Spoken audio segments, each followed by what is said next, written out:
Ya Bapa, di dalam nama Yesus Kristus, kami bersyukur karena Engkau telah memuliakan kami orang berdosa, di mana kami manusia yang tidak layak di hadapan Engkau.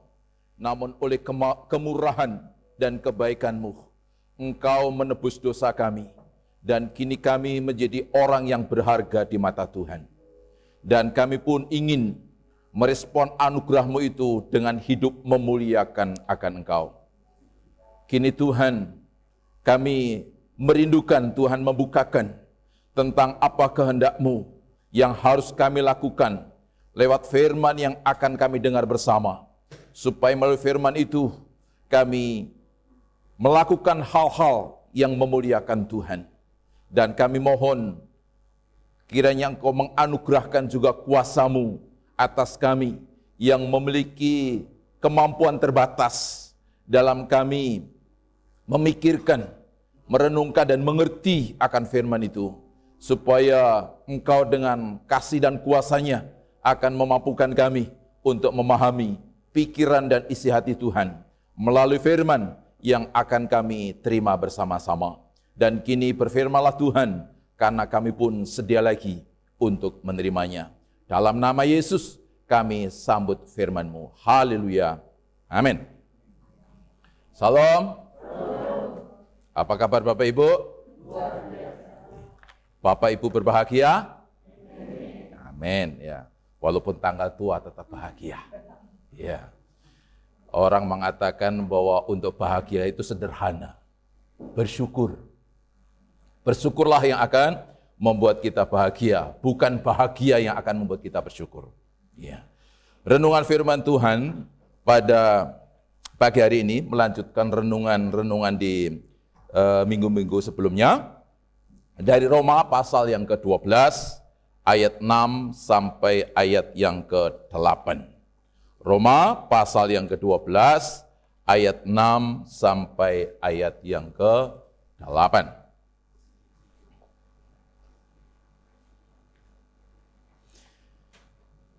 Mari kita baca bersama-sama 3 ayat firman ini, ya. Roma pasal 12 ayat 6 sampai ayat yang ke-8, 1, 2 ya. Demikianlah kita mempunyai karunia yang berlainan menurut kasih karunia yang dianugerahkan kepada kita. Bila karunia itu adalah untuk bernubuat, baiklah kita melakukannya sesuai dengan iman kita. Jika karunia untuk melayani, baiklah kita melayani. Jika karunia untuk mengajar, baiklah kita mengajar. Jika karunia untuk menasihati, baiklah kita menasihati. Siapa yang membagi-bagikan sesuatu, yang melakukannya dengan hati yang ikhlas. Siapa yang memberi pimpinan, hendaklah ia melakukannya dengan rajin. Siapa yang menunjukkan kemurahan, hendaklah ia melakukannya dengan sukacita. Ya, sebagian jauh pembacaan firman Tuhan. Bapak Ibu Saudara yang kasih oleh Tuhan Yesus Kristus, di minggu pertama kita sudah mendengar tentang persembahan yang benar. Apa sih persembahan yang benar? Di minggu pertama itu yaitu melakukan ibadah yang sejati. Ya. Apa sih persembahan yang benar? Yang kedua, yaitu minggu kedua, yaitu apa? Hidup tidak serupa dengan dunia. Dan yang ketiga, bentuk persembahan yang benar yaitu hidup di dalam iman. Ya. Dan hari ini ya, di ayat yang selanjutnya itu ayat 6 sampai 8 yang sudah kita baca, yaitu bagaimana sih melakukan persembahan yang benar, yaitu melayani sesama. Ya. Jadi sesuai dengan konteks renungan kita selama 1 bulan dari Roma pasal 12 ini, kita dibuat untuk mengetahui yaitu persembahan yang benar. Nah, ada 4 cara, yaitu melakukan ibadah sejati, tidak serupa dengan dunia, hidup dalam iman, dan melayani sesama. Bapak Ibu dan Saudara yang kasih oleh Tuhan, melayani sesama itu adalah sesuatu yang diharuskan atau dikehendaki oleh Tuhan. Dan yang paling penting, ketika kita melayani, pertama bahwa Tuhan sudah mempercayakan kepada kita fasilitas pelayanan itu.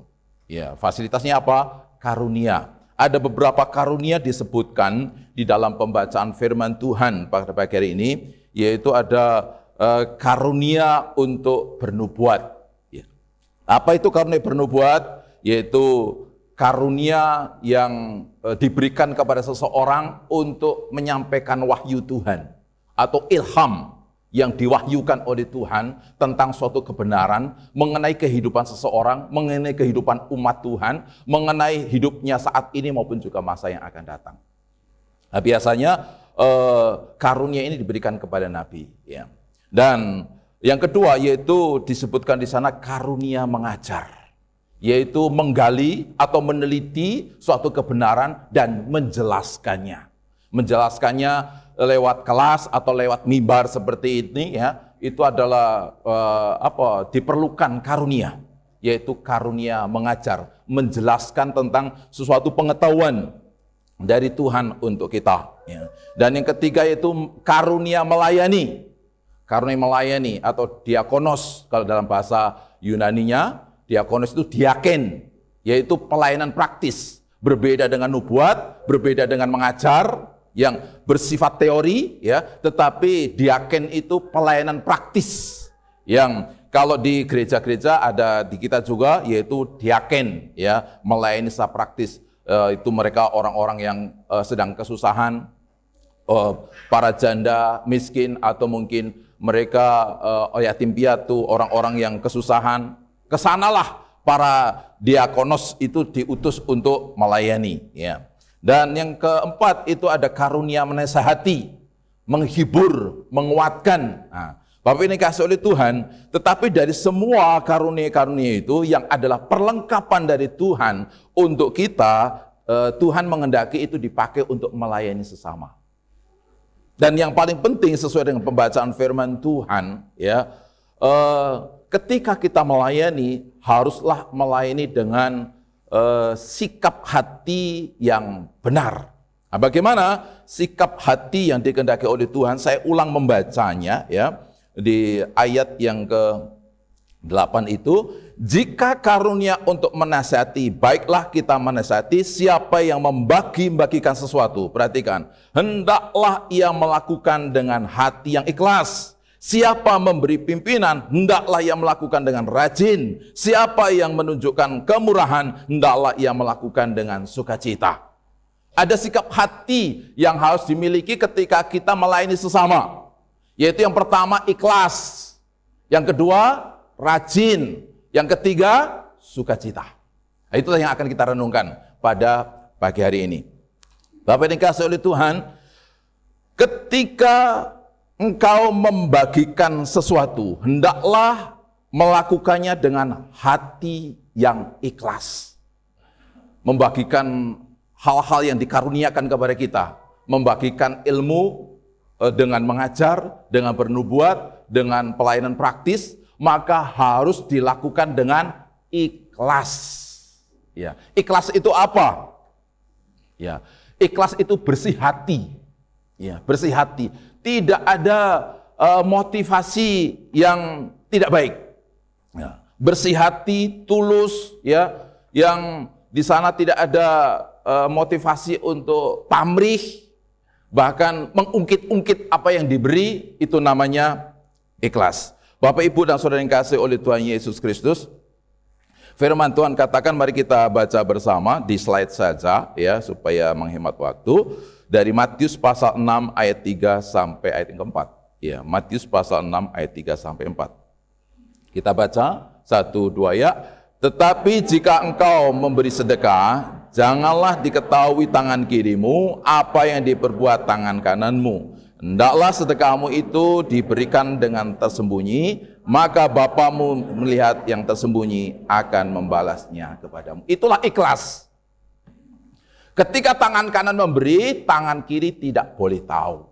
Ya. Yang tahu hanyalah Tuhan. Ya. Jadi orang lain siapapun dia, jangan sampai tahu. Kecuali istri, ya. Istri harus tahu kalau kita memberi sesuatu. Ya. Jangan sampai istri menanyakan, loh kemana kemarin ada berkat sekian kok nggak ada?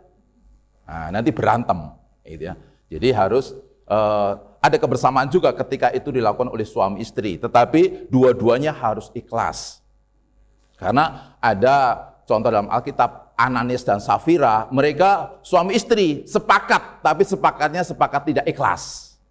Akhirnya apa? Tuhan nggak berkenan atas hidup mereka. Ya. Itulah contoh bagaimana memberi atau membagi dengan ikhlas, yaitu diistilahkan seperti tangan kanan memberi, tetapi tangan kiri tidak boleh tahu. Bapak, Ibu, dan saudara yang kasih oleh Tuhan Yesus Kristus, ikhlas ini tidak sama dengan seikhlasnya. Ya. Artinya gini, ikhlas ini memberikan sesuai ketentuan, tapi harus ikhlas. Bukan memberi seikhlasnya yang tidak sesuai dengan ketentuannya. Ada dalam Alkitab bahwa memang kita itu diperhadapkan dengan memberi sesuai dengan ketentuan, tapi juga memberi sesuai dengan kerelaan. Mari kita lihat ayatnya, ya. Yang pertama, Matius pasal 22 ayat 21, baca saja di dalam slide, kita akan perhatikan bersama-sama. Matius 22 ayatnya yang ke-21. 1, 2 ya. Damkalah gambar dan tulisan kaisar. Lalu kata Yesus kepada mereka, berikanlah kepada kaisar apa yang wajib kamu berikan kepada kaisar, dan kepada Allah apa yang wajib kamu berikan kepada Allah. Ada wajib dikatakan di sana, ya. Itu arti ketentuannya, artinya kan, apa yang wajib bagi Tuhan ya harus serahkan sama Tuhan, karena itu memang haknya Tuhan. Apa yang menjadi wajibnya kaisar atau pimpinan atau pemerintah dalam bentuk pajak, ya harus diberikan kepada mereka, karena itu wajib, yang ada ketentuannya juga. Bapak dikasihi oleh Tuhan, walaupun berdasarkan ketentuan harus disertai dengan ikhlas. Kadangkala kita tidak mau memberikan sesuai ketentuan. Kenapa? Karena tidak ikhlas. Tapi Tuhan menghendaki ada pemberian yang memang itu wajib untuk diberikan kepada Tuhan dan disertai dengan rasa ikhlas. Tapi ada juga yang pemberian kepada Tuhan tetapi tidak harus sesuai dengan kewajiban. Ayat berikutnya, 2 Korintus pasal 9 ayat yang ke-7. Kita baca kembali 1, 2 ya.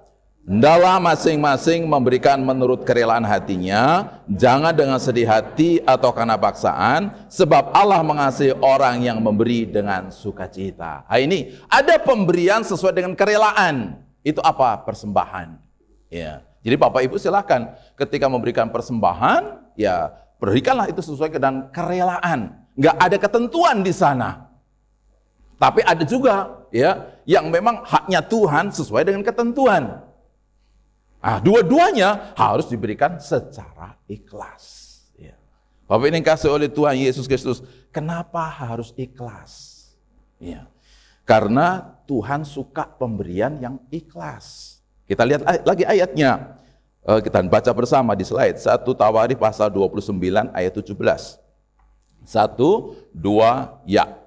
Aku tahu ya Allahku bahwa Engkau adalah penguji hati dan berkenan kepada keikhlasan.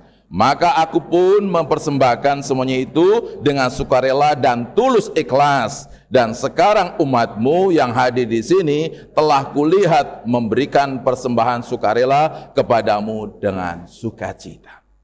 Aku tahu ya Allahku bahwa Engkau adalah penguji hati dan berkenan kepada keikhlasan.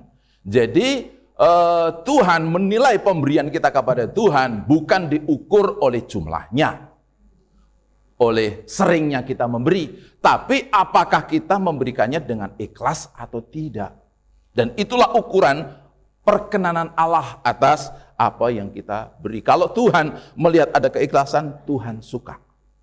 Tuhan menyenangi akan pemberian-pemberian yang seperti itu. Karena itu, apapun yang kita berikan dalam bentuk apapun, ya, dimanapun, kepada siapapun, ya harus kita sertai dengan keikhlasan. Artinya bersih hati, ya seperti itu. Ya. Yang kedua, kenapa harus ikhlas? Untuk terhindar dari kekecewaan. Ketika kita memberi, lalu tidak ikhlas, itu akan membawa kepada kemungkinan besar untuk pada waktunya kita kecewa. Kenapa? Karena ternyata apa yang kita berikan ya disambut dengan cara yang tidak setimpal. Kita berharap kita memberi, untuk kita mendapatkan, tetapi ternyata orang itu tidak memberi kembali. Akhirnya kita tidak mendapat dan kita kecewa dengan orang itu, kita kecewa dengan pemberian yang kita lakukan kepada orang itu dan seterusnya. Ya, jadi kemungkinan untuk kecewa itu besar ketika kita tidak ikhlas. Ya, memberikan kepada gereja, memberikan kepada Tuhan, memberikan kepada saudara, memberikan kepada teman dan sebagainya. Ya, nah, ini penting bagi kita untuk kita menghindarkan kekecewaan dengan seseorang. Ketika kita memberi, mari kita beri dengan ikhlas. Seakan-akan kita tidak pernah memberi sesuatu. Kenapa? Ya karena tangan kiri nggak boleh tahu. Ya. Yang berikutnya lagi, kenapa kita harus ikhlas? Karena hal itulah yang akan menyukakan orang. Tuhan senang, orang juga senang. Orang akan senang ketika kita memberikan sesuatu kepada orang itu dengan ikhlas. Tapi kalau kita sendiri memberikannya dengan tidak ikhlas, memberi sambil ngomel, gitu ya, memberi sambil bersungut, memberi sambil marahin, ya orang itu pun nggak akan senang untuk menerima apa yang kita berikan. Ya, Bapak ini kasih oleh Tuhan, membuat orang senang lewat pemberian itu penting. Karena itulah yang akan membuat apa? Kita bisa membangun hubungan persahabatan, hubungan persaudaraan dengan orang-orang yang kepadanya kita memberikan sesuatu itu. Bapak ini kasih oleh Tuhan. Firman Tuhan itu menghendaki, Lukas pasal 16:9, mari kita kembali lihat. Lukas 16 ayat 9, 1, 2 ya. Dan aku berkata kepadamu, ikatlah persahabatan dengan bukan mamon yang tidak jujur, supaya jika mamon itu tidak dapat menolong lagi, kamu terima di dalam kemah abadi. Dan aku berkata kepadamu, ikatlah persahabatan dengan mempergunakan mamon yang tidak jujur. Mamon itu adalah harta benda. Kenapa harta benda disebut tidak jujur? Karena kadang-kadang menipu, kadang-kadang memberikan pengharapan besar, tapi suatu kesempatan malah mengecewakan karena harta benda itu habis. Harta benda itu berkurang nilainya. Harta benda itu dicuri oleh orang dan pada akhirnya apa? Disebutlah sebagai mamon itu tidak jujur. Karena apa? Tidak memberikan pengharapan pasti kepada kita. Tapi Tuhan menghendaki ikatlah persahabatan dengan mamon, dengan harta benda. Ya, artinya apa? Ketika kita membagi, orang itu akan senang, lalu dia akan membangun hubungan dengan kita. Di antaranya adalah persahabatan. Ya. Tetapi kalau dia sendiri tidak senang, karena kita memberinya tidak ikhlas, orang itu pun nggak akan membangun hubungan dengan kita. Bapak yang dikasihi oleh Tuhan, anugerah Tuhan luar biasa di tengah-tengah pekerjaan Tuhan di sini, di gereja kita ini. Kenapa? Karena ternyata pihak lingkungan ya masyarakat sekitar ini sudah mulai menyambut baik kehadiran kita atas gereja ini. Pak RW ya sudah menyiapkan lahan untuk parkir kendaraan. Bapak yang dikasihi oleh Tuhan, itu dimulai dari kapan? Ketika ya kita berbagi dengan mereka.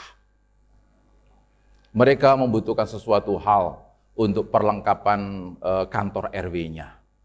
Dan mereka meminta bantuan dari kita. Kita respon dengan baik. Akhirnya apa? Mereka membangun hubungan dengan kita.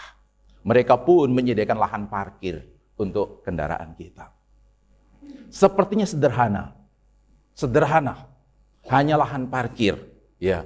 Tapi Bapak Ibu dikasih Tuhan, Bapak Ibu akan mengerti tentang dahsyatnya karya Tuhan melalui lahan parkir itu ketika kita tahu tentang latar belakang atau sejarah gereja ini. Ketika awal-awal Tuhan mengutus saya melalui sinode untuk melanjutkan penggembalaan di tempat ini, ya, saya bersama dengan salah satu majelis bertemu dengan tokoh masyarakat yang menolak kehadiran gereja ini. Selama 2 tahun lebih, kurang lebih, ya, begitu ya. Bu Yusi yang tahu ya, 2 tahun ya, gereja kita nggak bisa dipakai. Nggak bisa dipakai. Mereka menolak. Ya. Dan ketika saya datang sama ditemani salah satu majelis, kepada orang itu mengatakan apa? Kenapa kami tidak suka dengan kehadiran gereja Bapak? Ada beberapa hal disebutkan, tapi di antaranya adalah bahwa kami itu selalu terganggu oleh jalan ke depan sana, ya, karena di sana sudah ada 3 gereja, dan setiap kali selesai ibadah, ya, mereka nongkrong ngumpul di mana? Di jalanan. Sehingga itu mengganggu mereka. Mereka tidak leluasa untuk hilir mudik atau keluar masuk melewati jalan ini. 3 gereja saja sudah menyusahkan kami, apalagi ditambah 1 yaitu gereja ini. Akan lebih susah lagi. Makanya kami tidak suka. Itu salah satu alasan. Bapak yang dikasihi oleh Tuhan Yesus, karena itulah ketika pada akhirnya mereka menolak dan berkembang sampai sekarang mereka ternyata menerima, ya sudah, saya sudah 8 tahun di sini ya, artinya dan selama ini mereka tidak pernah mengganggu kita, bahkan seperti tadi ya, mereka membuka hubungan kerjasama, hubungan persahabatan, mereka menyediakan lahan parkir untuk kita. Itu yang dulunya menolak kita, tapi mereka menyambut bahkan memfasilitasi. Ini hal yang luar biasa. Ini adalah karya Tuhan Bapak Ibu. Dan itu ada jawaban juga ketika kita majelis, itu berdoa supaya jemaat tidak berparkir di teras. Kenapa? Supaya menambah ruang gereja kita yang tidak terlalu besar ini. Ya, supaya sehabis ibadah itu bisa nongkrongnya di teras.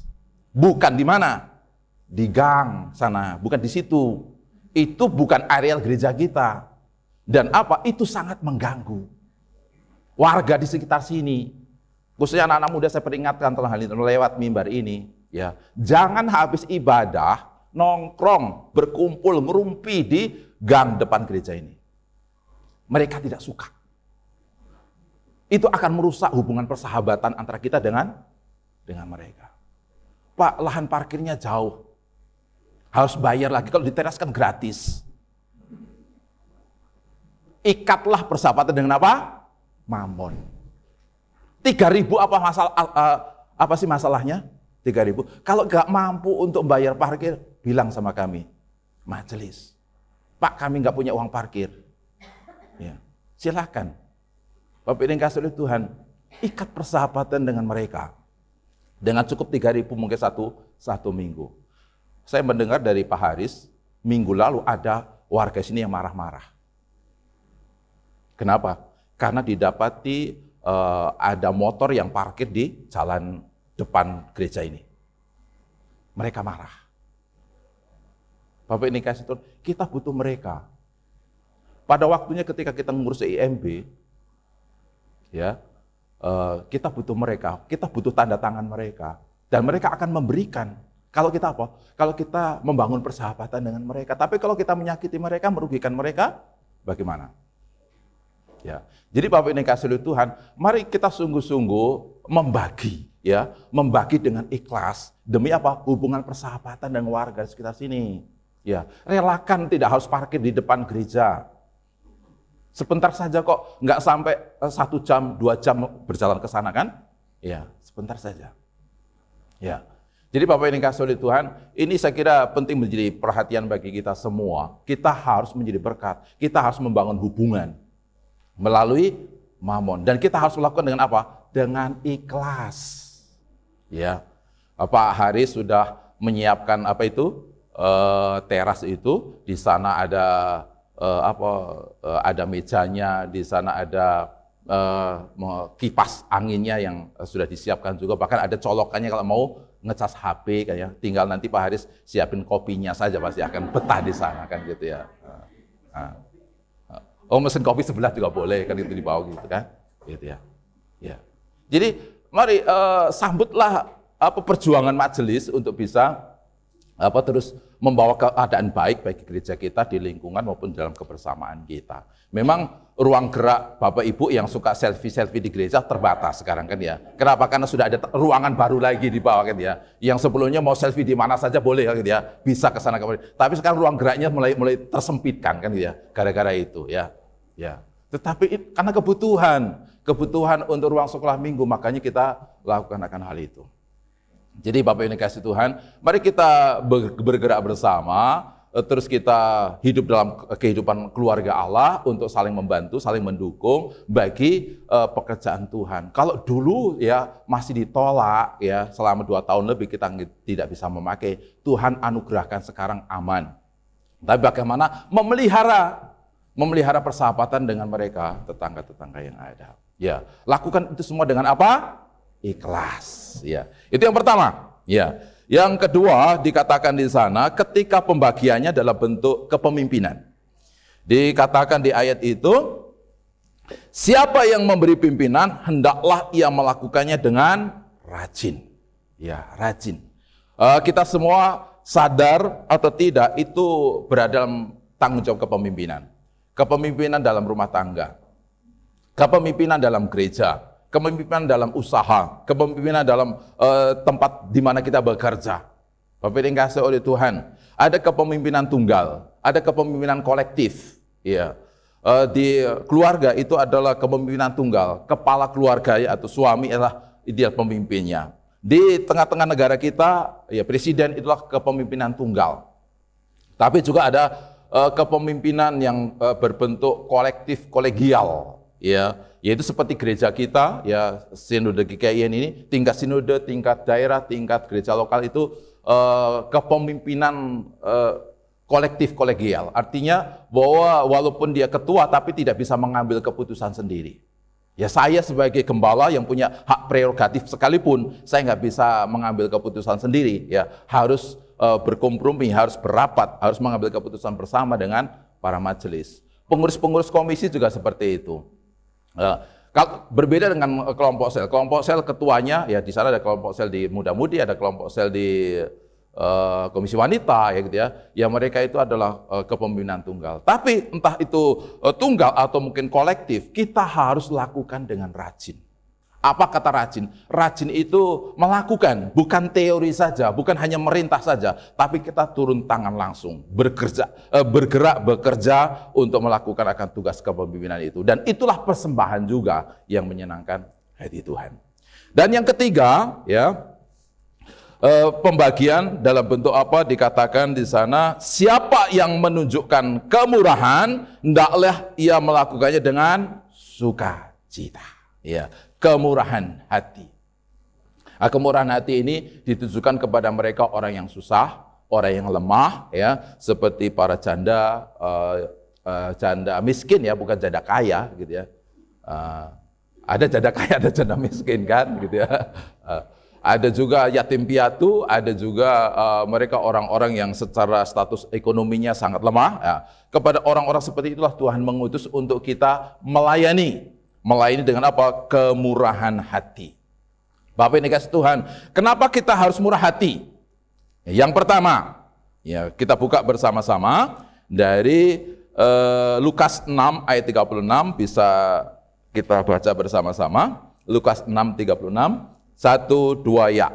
Hendaklah kamu murah hati sama seperti Bapamu adalah murah hati. Ya. Kenapa kita harus murah hati? Karena itulah gen yang dimiliki oleh Bapak kita. Kita sebagai anaknya semestinya memiliki gen yang sama, yaitu murah hati. Kemurahan hati Bapak itu ditunjukkan di mana?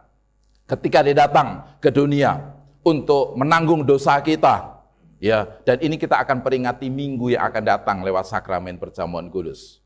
Ya, Bapak yang dikasihi oleh Tuhan Yesus Kristus, kita tidak layak ya untuk menerima kebaikan Tuhan. Kalau saja Tuhan itu menegakkan keadilan, kita adalah orang-orang yang bersalah. Kita adalah orang-orang yang layaknya dihukum mati karena dosa kita. Tapi ternyata Tuhan tidak hanya menegakkan sifat yang adil itu, ya, yang menyatakan benar ya benar, salah ya salah, ya, tetapi juga menyatakan kemurahan hatinya, di mana dia mau datang untuk menanggung kesalahan kita lewat dosa yang kita lakukan itu. Dan sebagaimana Bapa di surga murah hati, seperti itulah seharusnya kita menjadi orang-orang yang murah hati. Itu alasan pertama. Yang kedua, ya, mari kita kembali baca di dalam Matius pasal 5 ayat yang ke-7. 1, 2, ya. Berbahagialah orang yang murah hatinya, karena mereka akan beroleh kemurahan. Berbahagialah orang yang murah hatinya, karena mereka akan beroleh kemurahan. Jadi orang yang murah hatilah yang akan memperoleh kemurahan itu. Artinya bahwa kemurahan hati yang kita lakukan itu tidak akan sia-sia. Akan menjadi benih, akan menjadi penghasil daripada kemurahan hati Tuhan yang lebih lagi daripada yang sudah dinyatakan kepada kita. Saya akan pertegas ya tentang kemurahan hati bagi orang yang murah hati. Itu 2 Korintus pasal 9 ayat 10 sampai 11 kita baca bersama ya. Semuanya membaca supaya tidak ngantuk. Ya, 1 2 ya. Ia yang menyediakan benih bagi penabur dan roti untuk dimakan, ia juga yang akan menyediakan benih bagi kamu dan melipat gandakannya dan menumbuhkan kebenaran. Kamu akan diperkaya dalam segala macam kemurahan hati yang membangkitkan syukur kepada Allah oleh kamu. Perhatikan, saya ulang baca. Ia yang menyediakan benih bagi penabur dan roti untuk dimakan, ia juga yang akan menyediakan benih bagi kamu dan perhatikan, melipat gandakannya dan menumbuhkan buah-buah kebenaranmu, kamu akan diperkaya dalam segala kemurahan hati. Orang yang murah hati akan diperkaya lagi dalam kemurahan hatinya. Bagaimana? Yaitu dengan melipat gandakan benih yang dipakai untuk menunjukkan kemurahan hatinya itu. Sekarang murah hati, Tuhan akan berikan lagi. Tuhan akan berikan lagi. Tuhan akan berikan lagi. Sehingga itu menjadikan kita bisa memiliki kekayaan dalam hal kemurahan hati. Kita semakin kaya dalam hal kemurahan hati. Kenapa? Karena Tuhan akan terus berkemurahan lagi, berkemurahan lagi, berkemurahan lagi atas diri kita. Itu artinya Bapak Ibu Saudara, bahwa ketika kita murah hati, kita tidak akan pernah menjadi miskin. Kita tidak akan pernah menjadi kekurangan. Kenapa? Karena Tuhan berjanji akan melipat gandakan lagi benih yang kita taburkan dalam kemurahan hati kita itu. Itu makanya mari kita bersama-sama untuk bermurah hati. Ya, karena itu kunci bagaimana Tuhan mempercayakan segala benih-benihnya, benih keberkatan di dalam kehidupan kita. Yang ketiga, kenapa kita harus murah hati? Ya, mari Amsal pasal 19 ayat 17, Amsal 19:17. 1 2 ya. Siapa menaruh belas kasihan kepada orang yang lemah, memiutangi Tuhan yang akan membalas perbuatannya itu. Siapa menaruh belas kasihan kepada orang yang lemah, memiutangi Tuhan. Luar biasa. Jadi ketika kita bermurah hati terhadap orang-orang yang lemah, maka kita sudah membuat Tuhan berhutang sama kita. Ini firman yang luar biasa ya. Jadi kita bisa membuat Tuhan berhutang. Kapan? Yaitu ketika kita bermurah hati kepada orang yang lemah. Bapak yang dikasihi oleh Tuhan, kalau Tuhan berhutang sama kita kira-kira dia akan bayar enggak ya? Kalau kita berhutang sama orang akan bayar enggak ya? Ya. Tuhan tidak sama dengan kita. Ya. Kalau kita berhutang, ya kadang-kadang pura-pura lupa punya hutang. Ya, kan gitu. Ketika didatangin mau ditagih, ya menghindar sana sini. Bahkan kalau terpaksa kepergok, ya kita lebih galak daripada orang yang nagihnya. Kan gitu. Ya. Itu tapi kalau Tuhan punya hutang nggak akan seperti itu, pasti akan dibayar. Makanya tadi kan ketika kita bermurah hati, Tuhan segera lagi memberi. Murah hati segera lagi memberi. Karena apa? Dia nggak mau berhutang sama kita. Ya, luar biasa. Makanya penting untuk kita memiliki sikap murah hati kepada orang. Ya, Bapak ini dikasihi oleh Tuhan Yesus Kristus. Kapan kita mulai bermurah hati? Apakah setelah kita menjadi kaya? Apakah kita setelah memiliki banyak kemampuan? Tidak. Satu ayat terakhir, 2 Korintus pasal 8 ayat 2, ini tidak ada di slide. Kita buka Alkitab kita. 2 Korintus pasal 8. 2 Korintus pasal yang ke-8.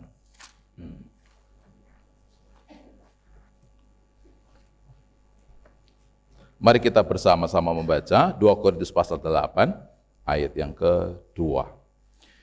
2 Korintus pasal 8 ayat yang kedua, 2 Korintus 8 ayat kedua, 1, 2, ya. Selagi dicobai dengan berat dalam berbagai penderitaan, sukacita mereka meluap, dan meskipun mereka sangat miskin, namun mereka kaya dalam kerumahan. Sukacita mereka meluap, dan meskipun mereka sangat miskin, namun mereka kaya dalam kemurahan. Ini siapa? Jemaat Makedonia. Ya, mereka sangat miskin, bahkan dalam kesusahan, sedang dicobai oleh berbagai pergumulan.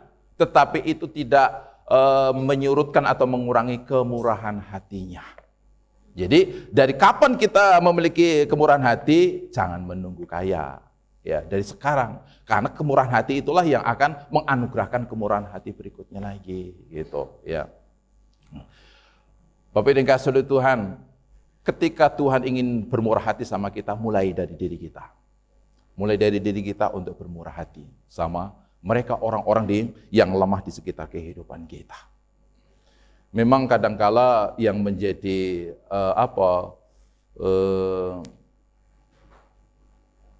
melemahkan kita untuk bermurah hati itu apa? Ketika kita sudah bermurah hati sama orang, ya, orang itu tidak bermurah hati sama kita. Kita sudah memberi dengan ikhlas, kita sudah murah hati, berbaik hati, melakukan banyak hal dengan berbagai pemberian. Murah hati ini tidak selalu berbentuk uang ya Bapak Ibu. Bisa berbentuk waktu. Kita murah hati dalam hal waktu. Kita merelakan mengorbankan waktu demi seseorang. Ya. Murah hati dalam hal keterampilan. Kita punya keterampilan apa? Ya. Nah, kita bagikan tanpa harus membayar. Itu murah hati. Ya. Murah hati dalam hal talenta dan banyak hal lagi. Segala apapun yang ada pada kita, kita berikan ya dengan ikhlas. Itulah kemurahan hati. Tidak selalu uang. Ya. Tapi acap kali kita ini tidak murah hati kepada orang-orang yang bermurah hati juga sama kita. Ada orang yang murah hati dengan kita, tetapi kita sendiri pelit terhadap orang baik yang bermurah hati sama kita maupun mereka orang yang tidak bermurah hati sama kita. Nah, kita dipanggil oleh Tuhan, siapapun kita harus bermurah hati, baik kepada orang yang bermurah hati, yang suka memberi sesuatu kepada kita, maupun juga kepada mereka orang yang mungkin hitung-hitungan dalam memberi sesuatu kepada kita. Tapi melalui renungan kita pada pagi hari ini, kita dikehendaki untuk apa? Mempersembahkan persembahan yang benar. Dengan apa? Melayani sesama. Bagaimana melayani sesama? Dengan membagi-bagi. Membaginya bagaimana? Harus dengan ikhlas. Kalau pembagiannya dalam bentuk kepemimpinan, yaitu menolong, melindungi, ya, menuntun, ya, maka kita harus lakukan dengan rajin. Itu persembahan kepada Tuhan. Dan yang ketiga, ya bagaimana melayani sesama dengan terus bermurah hati. Dan itu yang akan membuka kemurahan hati Tuhan berlimpah-limpah lagi dalam hidup kita. Amin.